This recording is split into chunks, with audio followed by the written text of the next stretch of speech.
is that? Leroy, go ahead. What are you saying? Good morning, Kibe. And sorry, I've disturbed you for a long time, like 12 times, requesting, dropping, requesting. But I hope you bear with me. But wasn't yesterday a beautiful Tuesday in this country? Very beautiful. Another day for you, Kibe. I know you love to say. I do you love that thing of see? I told you yesterday should have been that moment. Another day to just look at the people who are on that podium and say watu wa ushago tena wamewaokota a good one. No single person from among the people who are complaining, none of them was there, bro. If you ask Raila the way you guys are agitating about Raila, then you go and ask Raila, he'll tell you, hey, see, but I have these 6 million people. The record is there. He has 6 million people who voted for him. That he has the numbers. You ask him, he will tell you, hey, these are my numbers. This is why I'm on this table. Hmm? For the 1 million people or 2 million people or three or the 8 million youths, where were they? Yes, they agitated.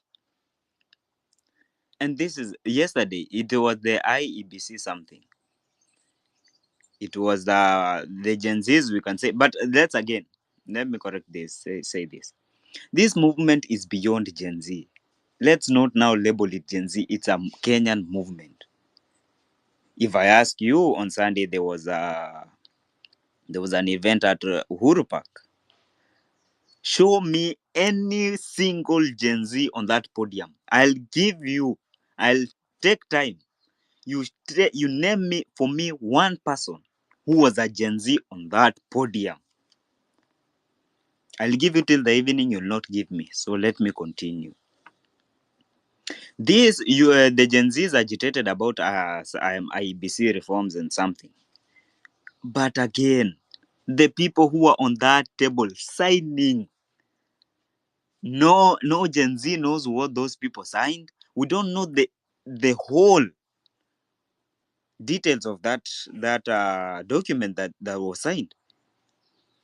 So the representation is still not there. And Kibe, this is only your game that you see.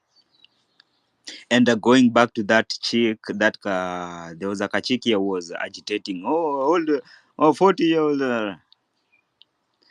Do we forget about these Akina Kibe, for the Akina Makena Muita? They have made mistakes before. And we don't want to listen to the mistakes and not make the same mistake. Bro, mistakes have been made on our behalf. We can learn from them. But now we are saying, hey, Kakando, let's make our own mistakes. Make mistakes that have already been done on our behalf. Our job now is to learn from the mistakes and try a new thing. We are putting these people on the back foot. No, no, no, no. Kibe has been talking about representation. Kibe, this is your game. And you have said this. You have been in the game long enough to tell these people. But again, I also come and think these people, you have been trying to put this image in front of them, but I don't see like people are ready to take it up. People are still caught up. I think we are still in the emotions and anger. You have had the people who have come here today and said they are Gen Zs actually. You had that boy who was complaining about the people who are over 40 and the chick who just dropped right before McKenna. You can still hear they have the emotion anger in them and they are not ready to take up on what the elder people are saying, which We cannot ever dismiss something called experience. Never. You cannot take it out of the face of anything. And that's what this movement is trying to do. Put the experienced people aside. And again, not just the experienced people, but we go again, there are experienced people who are coming to this movement to take advantage of it. And those were the people we saw at Uhuru Park.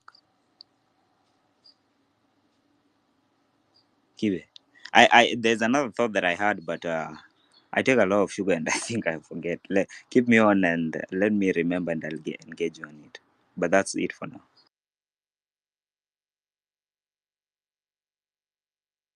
All right. Takes a lot of sugar. Forgets. Aleki, what do you want to say?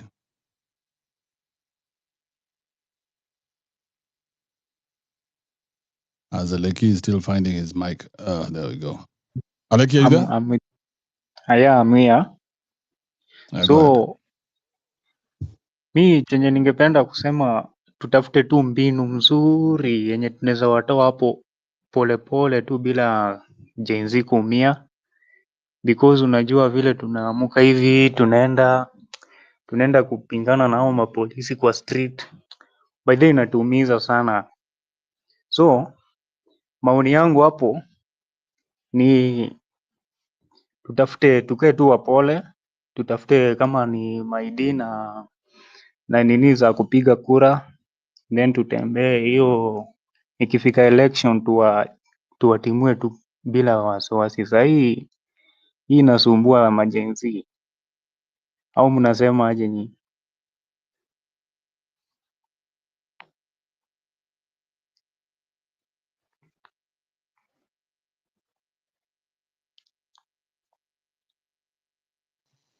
So unasema watu wachukue ndoje ID cards na voter registration kila kitu. Ya wajiandae, then tusiwe tunaenda na kifua. Unajua huo ni plan. Ya so tutafute tu mbinu zaidi. Unajua serikali nayo kupingana nayo ni ngori zaidi. So waacha wao waraimu hii time, then na sisi tucheze tu chini ya maji, tujue vile tunajipanga. Ikifika 2027 hapo hivyo ni kuwatoa tu, kuanzia wabunge kwanza, unajua watakuwa na nguvu. Okay, sawa. So that's what I had. Thank you, my man. Thank you, Aleki. All right, let's go to Joe Karani. Joe Karani, are you there? And as we wait for Joe Karani, Steven Oburu. Hey, Kibe, good morning, team. Hope everyone is fine, despite the cold. So, looking at what these people are doing, it's just getting crazier by day, because now it's a national dialogue that has been called. You know, people have been called to dialogue so that we can chant the way forward, and above all, with the austerity measures that have been put in place. Guys are saying, ujipeleke mkutano, you cater for your own expense.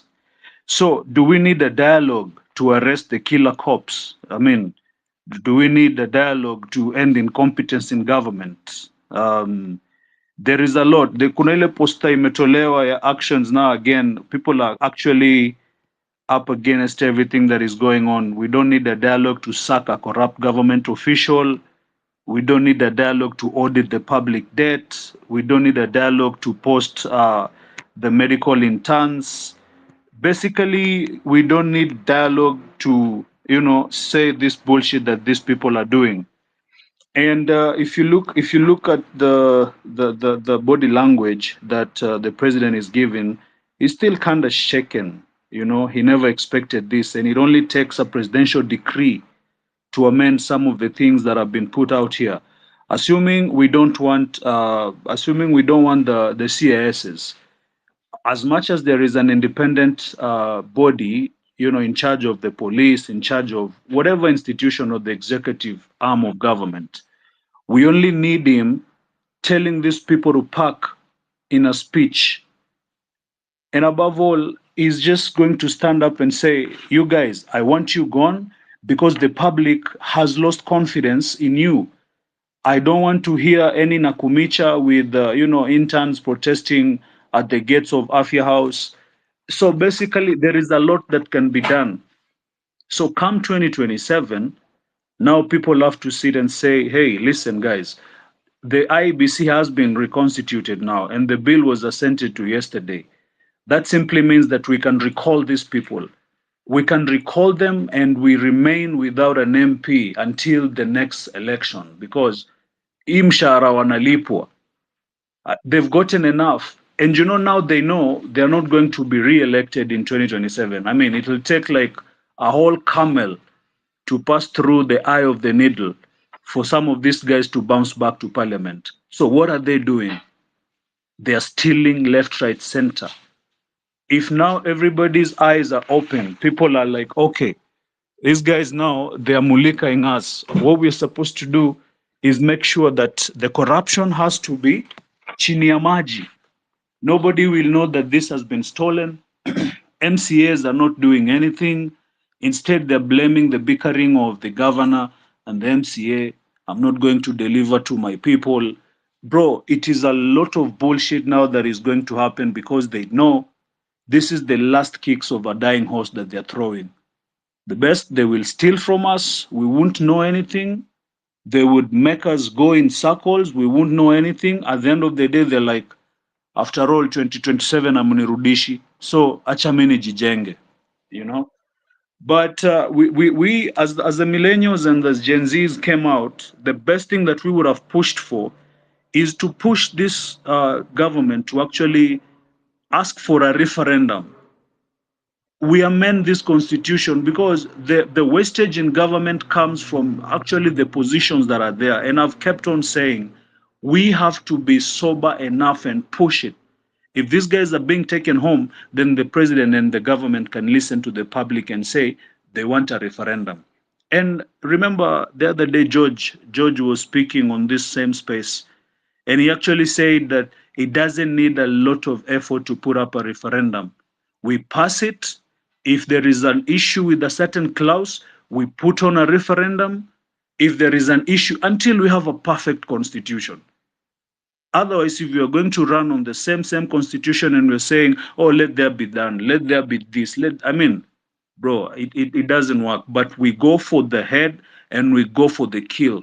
One shot, one kill, what's the deal? We want a referendum. And that's the way to go. Thanks for the mic, bro. Thanks. All right. Who goes next? Thank you, Steven. One shot, one kill. What did you say at the end there? One shot, one kill. It sounded so good.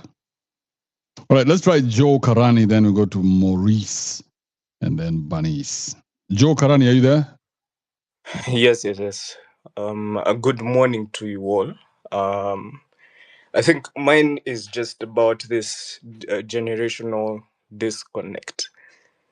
I have a very unique, personally, I'm in a very unique position when it comes to this because Gen Z are my younger siblings, millennials are my older siblings, and Akina Ruto's age are my parents are actually born in the exact same year as the president, and they even went to school together. If you guys think the the story of Rachel Ruto catching hands from Ruto, that you think that rumor came with us, no, it has been there since the early 90s.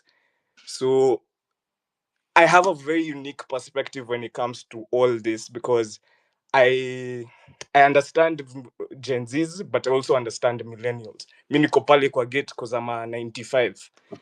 Anyway, so in order for us to work together, we must understand each other. Lazima tuelewane. And the thing is, why Gen Z gets so upset with the older people is because for them, they consider themselves Pan-Africans and global citizens. They have so much exposure and understanding of the possibilities of a working government. Because, I mean, these guys, for the last 3 years, they've watched Burkina Faso, Mali, Niger, Senegal gain their liberation when the people took back the power from these puppets of the West. And they've seen what could possibly happen if Kenya gets there. While the older generation still live in a world where tribalism, those tribal lines are still there. So explaining their points of view to you guys is like them explain the point of view to now the older generation would be like me explaining algebra to a goat. You amtaelewana, and it's because they still have that fire in their belly, which makes them extremely emotional. And ukijaribu ku reason na wangu watakwambia fuck you, they'll abuse you. But you have to understand, they have a certain vision for the country that you get that the older generation doesn't have. You've been beaten into submission by the system, so your vision isn't there. Na mtaendelea kukosana, but at the end of the day, we still need to work together, because Gen Z are not ready to lead. They don't have the capacity, they don't have the experience to lead. But then also millennials need to unlearn a lot of things that have beaten them into submission of the system. You can't be afraid to do something because, oh, the government this, the government that, the government the other. You must unlearn that fear, that whatever. Manake, see now when the what's this thing called? When the finance bill was dropped, the older generation were like, okay, so why are you guys on the street and the finance bill was dropped? And it had to explain that the problem is not the finance bill. That's the straw that broke the camel's back. What we want is a working government. We don't want to be in a position where the Akina Ruto put us in yesterday, where Ati Raila is coming to tell us, oh, we are saying dialogue, but he's not part of it. So I think even Gen Z are aware that they are not ready to lead. That's why they remain not picking a leader. And they want just things to work. So they're keeping the government on their toes to get things done. And they don't want dialogue because they've already seen what dialogue does and how these politicians operate. And right now, as I finish, right now, the government has put us on the opposition. We cannot have government sympathizers or trying to push that dialogue conversation anymore. We have been made the opposition because Raila Odinga is always an opposition leader for at most a year, and then handshake and he gets into government. He's done that for the last 30 years, even though amekuwa akioperate, as if that's how he just operates. So we cannot allow ourselves to have this intergenerational squabbles, but we need to understand each other. Gen Zs need to calm down and stop being too emotional. May I understand you guys?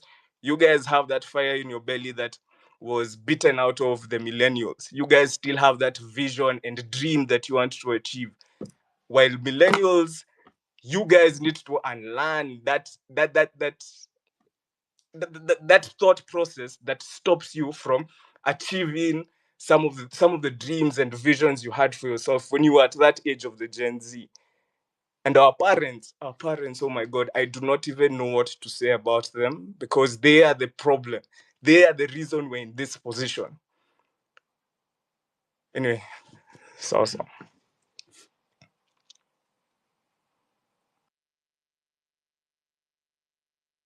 And who was that? Was that?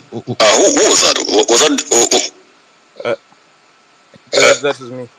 That is me. Maurice, mute your mic. That was Joe Karani. So Joe Karani, I want to put a thought across to you because I see this shifting blame is not going to get us anywhere. Okay, because now you're talking about the millennials. So your parents are Gen X. You see, I'm not trying to Let blame. me finish the thought. Then you can come back. So. Oh, yeah. So you're looking at the previous, and I know you said you're right in between millennials and Gen Z. So you have a very unique perspective, and it's very refreshing to hear it from you. But I want everybody to know that there's no generation that did better or did worse than the other. Okay? There's no generation that did better or did worse than the other. You have to understand the game that is being played. It's all a game. It's always been a game. If you get emotional, you lose the game. You lose the ability to play the game if you get emotional. Because now when you blame anybody else, and yet the opportunity is here for you, I don't know whether you get what I'm saying. The opportunity for Gen Z is here now. Stop looking behind. Stop looking at what Gen Y or Gen X did. Whatever mistakes they made, those are their mistakes. Whatever they benefited or they didn't benefit, that was on them. This is now on you. So stop looking at your parents and saying, my parents are losers. No, your parents did what they had to do.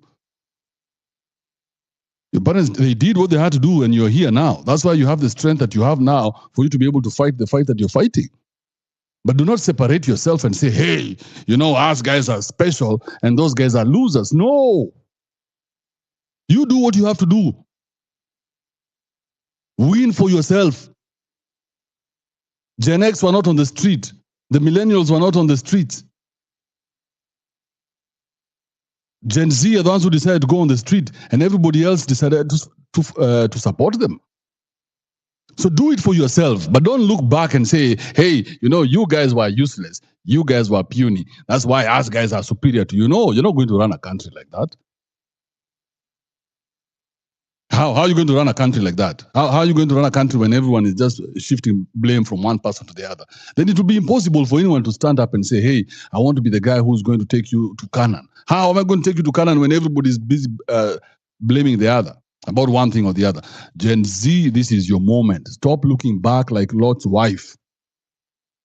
Whatever happened in the past, that is our business. This is your moment. Focus on the future that has been presented to you. Whoever is here to help you go to the future, fine. But stop looking in the past. Because now when you look in the past and you keep blaming everybody else who was there, then people are going to stand away from you and say, oh, shit. So even my help you don't want. Okay, fine. You go do by yourself.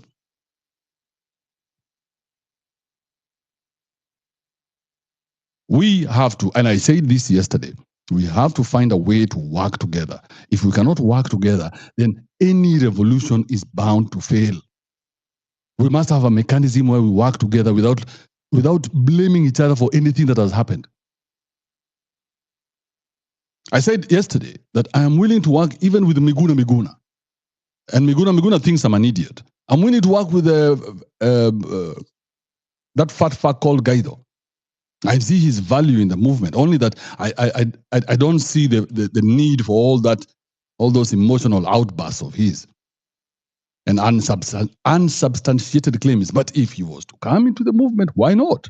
And everybody else who's there. But there must be a framework for people to work together, because if you keep looking in the past, then everybody's going to start looking in the past. It's kind of crazy. Move on from the past, look to the future. The opportunity has been presented to you now. Joe Karani, what did you want to say before I move on to somebody else? I think you've misunderstood me, but I get what you're saying, because the first thing I said is this generational gap that we have, we need to understand each other if we must move on. So that's why I spoke about the Gen Z. They have that fire in their belly, that emotional attachment to what they're doing that makes them overly emotional, and they don't always think or make the right decision when it comes to be it expressing themselves, because they're not expressing themselves well all the time. That's just a problem that I've noticed. And then when it comes to the millennials are in that position where unajua, like, you've worked a bit, you've been beaten by the system. That fire that the Gen Z have of changing things and making things work has been beaten out of you by the system. Unajua, they don't have that fire in the belly anymore, and they have a lot of things to unlearn. Joe, you're so right, man. How old are you? I'm 29. Man, so you just missed Gen Z by a few months. Eh? Yeah. Yeah, but you're very right, and I wanted to go back to that story of the fire in the belly that the Gen Z have. That the older you get, the one that is beaten out easier of it is. You know, it's not even beaten out of you because of real shit. It is they start with the church beats you slowly, and don't forget your parents. Eh? Your parents are beating the fire out of you every day. You'll find that Gen Z parents, many of them restricted them from going to the streets. Oh no, don't do that. I don't want that for my child. Oh no, don't do that. And they come with all this crazy shit. And that fire, bro, it beats you down slowly. And then now there's going to be the church. Then there's going to be the women that you allow in your life, or the men that you allow in your life. And slowly that fire that you had to fight, you go to the office and you find people gang up against you and they beat you down. You go to, everywhere, anywhere you go and things don't work out, that fire is slowly extinguished out of you. The fight that you had. You go into a 3 and guys are being overcharged and you are just, oh shit, I'll just take it. Yeah, they are charging 100 at the gate, at the door. When you get in, it's 150, and everybody just takes it. And everybody looks at each other like, yeah, we have been dominated, we have been fucked, and now all we have to do is just lube up and take it. Thank you, Joe. That was a very nice submission. From a young man like you, that's a lot of wisdom. Asante sana.